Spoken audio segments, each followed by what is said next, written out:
பெத்சாய்தாவில் ஒரு குருடன். பின்பு அவர் பெத்சாய்தா ஊருக்கு வந்தார். அப்பொழுது ஒரு குருடனை அவரிடத்தில் கொண்டு வந்து அவனை தொடும்படி அவரை வேண்டிக் கொண்டார்கள். அவர் குருடனுடைய கையை பிடித்து அவனை கிராமத்துக்கு வெளியே அழைத்துக் கொண்டு போய் அவன் கண்களில் உமிழ்ந்து அவன் மேல் கைகளை வைத்து, எதையாகிலும் காண்கிறாயா என்று கேட்டார். அவன் ஏறிட்டு பார்த்து, நடக்கிற மனுஷரை மரங்களைப் போல காண்கிறேன் என்றான். பின்பு அவர் மறுபடியும் அவன் கண்களின் மேல் கைகளை வைத்து அவனை ஏறிட்டு பார்க்கும்படி செய்தார். அப்பொழுது அவன் சொஸ்தமடைந்து யாவரையும் தெளிவாய் கண்டான்.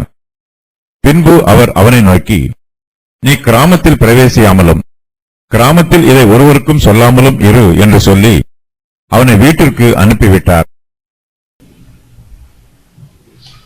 வேண்டிக் கொள்கிறார்கள். பின்பு அவர் பெத்சாய்தா ஊருக்கு வந்தார்.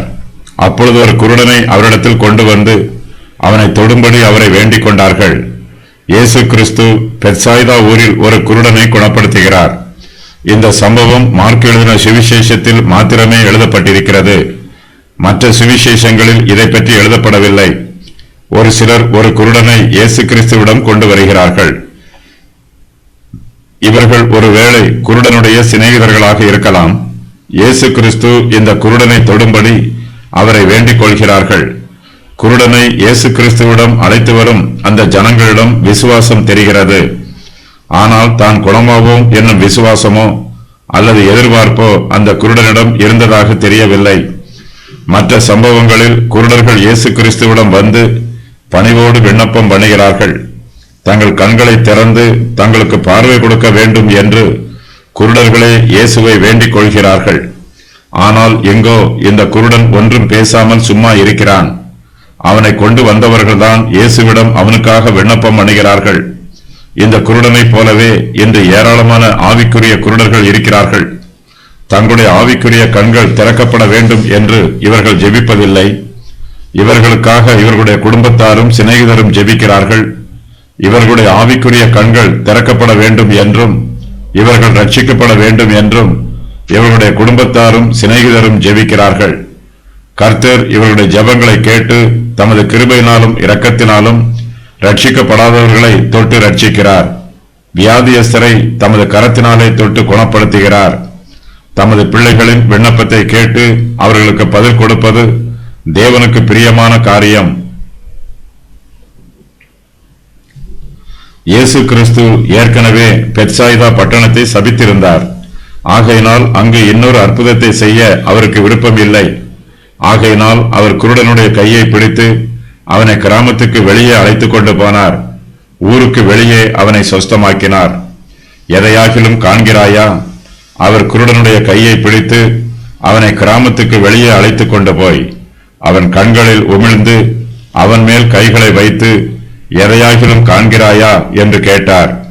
இயேசு கிறிஸ்து அந்த குருடனுடைய கையை பிடித்து அவனை கிராமத்துக்கு வெளியே அழைத்துக் கொண்டு போகிறார். அவனை தமிழத்தில் அழைத்துக் கொண்டு வந்த மனுஷரிடம் குருடனை கிராமத்திற்கு வெளியே அழைத்துக் கொண்டு போகுமாறு கூறவில்லை. இயேசுதாமே குருடனின் கையை பிடித்து வழிநடத்தி செல்கிறார். இதுவரையிலும் இந்த குருடனுடைய வாழ்க்கையில் பலர் அவனுக்கு வழிகாட்டி இருப்பார்கள். ஆனால் இப்போதோ வழியும் சத்தியமும் ஜீவனுமாக இருக்கிற இயேசுவே அவனை வழிநடத்துகிறார். இயேசு இந்த குருடனை கிராமத்திற்கு வெளியே அழைத்துக் கொண்டு போகிறார். தனிமையான இடத்தில் இவனை குணப்படுத்த வேண்டும் என்பது இயேசுவின் திட்டம். இவனை ஒரு வீட்டிற்கோ அல்லது வீட்டின் உள் அறைக்கோ அல்லது வேறு ஏதாவது தனிமையான இடத்திற்கோ அவனை அழைத்துச் சென்றிருக்கலாம். அவர்கள் எங்கு போனார்கள் என்று வசனத்தில் குறிப்பிடப்படவில்லை. அவர்கள் கிராமத்திற்கு வெளியே போகிறார்கள். ஒருவேளை திறந்த வெளியில் உள்ள இயற்கை காட்சிகளை அவனுடைய கண்கள் காண வேண்டும் என்பதற்காக இயேசு அவனை கிராமத்துக்கு வெளியே அழைத்துக் கொண்டு போயிருக்கலாம். குறுகிய தெருக்களிலும் 4 சுவர்களுக்கு உள்ளேயும் அவனுடைய கண்களை திறந்து அவனுக்கு சிறிதளவு காட்சியை கொடுப்பதற்கு பதிலாக அவன் கண்கள் திறக்கப்பட்டவுடன் விரிவான தரிசனத்தை காண்பதற்காக இயேசு அவனை கிராமத்திற்கு வெளியே அழைத்துக் கொண்டு போயிருக்கலாம். குருடனின் கண்களை திறக்கும் போது இயேசு ஒரு சில காரியங்களை செய்கிறார். இவையெல்லாம் அடையாளமாக பயன்படுத்தப்பட்டிருக்கிறது. முதலாவதாக இயேசு அவன் கண்களில் உமிழ்கிறார். அதன் பின்பு அவன் மேல் தமது கைகளை வைக்கிறார். மற்ற சமயங்களில் இயேசு ஒரு வார்த்தையினால் வியாதியஸ்தரை குணப்படுத்தியது போன்று இங்கும் ஒரு வார்த்தையை மாத்திரம் சொல்லி இயேசு இந்த குருடனை குணப்படுத்தி இருக்கக்கூடும். ஆனால் இயேசு இங்கு அப்படி செய்யவில்லை. குருடனுடைய விசுவாசம் மிகவும் பலவீனமாக இருக்கிறது. அவனுடைய அவிசுவாசத்தில் இருந்து அவனை விடுவித்து அவனை விசுவாசத்திற்குள் வழி நடத்துவதற்காக இயேசு இங்கு கூறப்பட்டிருக்கும் காரியங்களை செய்திருக்கலாம். பொதுவாக இயேசு அற்புதம் செய்யும் போது அது உடனடியாக நடைபெறும். இயேசு சொஸ்தமாக்கும் போது வியாதியஸ்தர்கள் உடனடியாக சொஸ்தமாவார்கள். ஆனால் இங்கோ நிலைமை சற்று வித்தியாசமாக இருக்கிறது. அந்த குருடன் கொஞ்சம் கொஞ்சமாக குணமாகிறான். அவனுடைய கண்களில் உமிழ்ந்து அவன் மேல் கைகளை வைத்து எதையாகிலும் காண்கிறாயா என்று இயேசு அவனிடம் கேட்கிறார். மனுஷரை மரங்களைப் போல அவன் ஏறிட்டு பார்த்து, நடக்கிற மனுஷரை மரங்களைப் போல காண்கிறேன் என்றான். குருடன் ஏறிட்டு பார்க்கிறான். நடக்கிற மனுஷரை மரங்களைப் போல காண்கிறேன் என்று கூறுகிறான். மரங்களுக்கும் மனுஷருக்கும் அவனுக்கு வித்தியாசம் தெரியவில்லை. சும்மா இருக்கும் மனுஷருக்கும் நடக்கிற மனுஷருக்கும் வித்தியாசம் தெரிகிறது. அவனால் அசைவை பார்க்க முடிகிறது. ஆனால் அது மனுஷனா அல்லது மரமா என்று வேறு பிரித்து கூற முடியவில்லை. அவனோ ஏறிட்டு பார்ப்பதினால் அவனுடைய பார்வையில் மனுஷர் பூமியில் நட்டப்பட்டிருக்கும் மரங்களைப் போல தெரிகிறார்கள். அவனுக்கு இன்னும் தெளிவான பார்வை கிடைக்கவில்லை. இயேசு கிறிஸ்து எந்த அற்புதம் செய்தாலும் அதை பரிபூர்ணமாக செய்து நிறைவேற்றுகிறவர். அறையும் குறையுமாக செய்து எதையும் பாதியிலேயே விட்டுவிடுகிறவர் அல்ல. தெளிவாய் காண்கிறான்.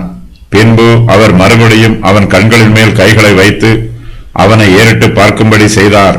அப்பொழுது அவன் சொஸ்தமடைந்து யாவரையும் தெளிவாய் கண்டான். இயேசு கிறிஸ்து மறுபடியும் அவன் கண்களின் மேல் தமது கைகளை வைக்கிறார்.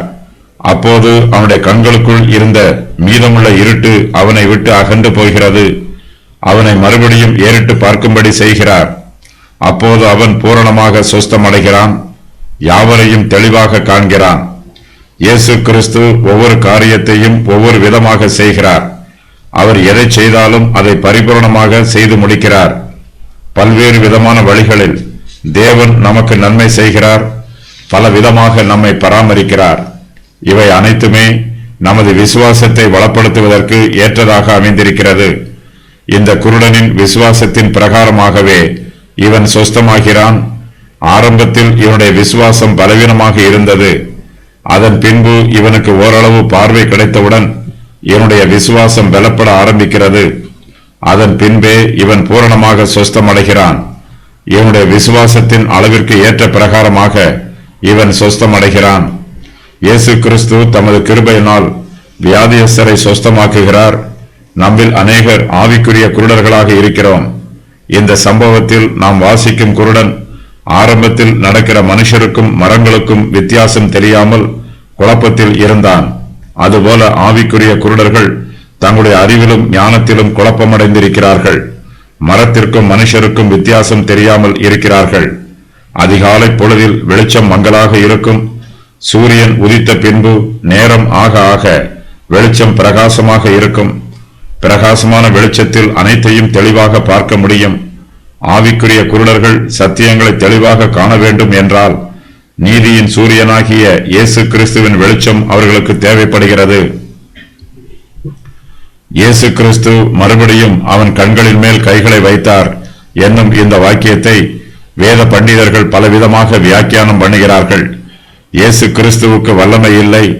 ஆகையினால் முதல் தடவை அவன் மீது கைகளை வைத்தபோது அந்த குருடன் பார்வை அடையவில்லை என்று கூறுகிறார்கள். இப்படிப்பட்ட வியாக்கியானங்கள் தவறானவை. இயேசு கிறிஸ்து யாரையும் தவணை முறையில் குணப்படுத்துவதில்லை. அவர் ஒரு வார்த்தை சொன்னாலே போதுமானது. வியாதி சொஸ்தமாகும், விசாசுகள் ஓடிப்போகும். கிராமத்தில் பிரவேசியாமல் பின்பு அவர் அவனை நோக்கி, நீ கிராமத்தில் பிரவேசியாமலும் கிராமத்தில் இதை ஒருவருக்கும் சொல்லாமலும் இரு என்று சொல்லி அவனை வீட்டிற்கு அனுப்பிவிட்டார். குருடன் பூரணமாக சொஸ்தமடைகிறான். யாவரையும் தெளிவாக காண்கிறான். அதன் பின்பு இயேசு கிறிஸ்து அவனிடம் பெத்சாயிதா ஊருக்கு போக வேண்டாம் என்றும் அங்கு தான் சொஸ்தமானதை ஒருவருக்கும் சொல்ல வேண்டாம் என்றும் கட்டளையிடுகிறார். பெத்சாயிதா ஊரில் உள்ளவர்களிடம் மாத்திரம்தான் அவன் தனக்கு ஏற்பட்ட அற்புதத்தை சொல்லக்கூடாது. மற்ற ஊரில் உள்ள ஜனங்களிடம் தான் அற்புதமாக சுகமானதை சாட்சியாக அறிவிக்கலாம். அதில் அவனுக்கு தடை ஒன்றும் இல்லை. இயேசு கிறிஸ்து ஏதோ ஒரு காரணத்திற்காக பெத்சாய்தா ஊரில் இந்த அற்புத சம்பவத்தை அறிவிக்க வேண்டாம் என்று கூறுகிறார். தம்முடைய சுவிசேஷத்தை பெற்றுக் கொள்வதற்கு ஜனங்கள் பாத்திரவான்களா அல்லது பாத்திரவான்கள் இல்லையா என்பதை நிதானித்து பார்க்கிறார். கிறிஸ்து தம்மை வெளிப்படுத்தினால் மாத்திரமே மனுஷரால் அவரை புரிந்து கொள்ள முடியும். இயேசு கிறிஸ்துவின் அற்புத வல்லமையை கேள்விப்படும் சிலாக்கியம் பெத்சாய்தா ஊர் ஜனங்களுக்கு கிடைக்கவில்லை. தேவனுடைய அற்புதம் பெத்சாய்தா கிராமத்திற்கு மறுபடியும் அறிவிக்கப்பட வேண்டியதில்லை என்பதில் இயேசு உறுதியாக இருந்தார். ஆகையினால் அந்த கிராமத்தில் இந்த அற்புதத்தை குறித்து ஒருவருக்கும் சொல்ல வேண்டாம் என்று இயேசு கட்டளையிட்டார்.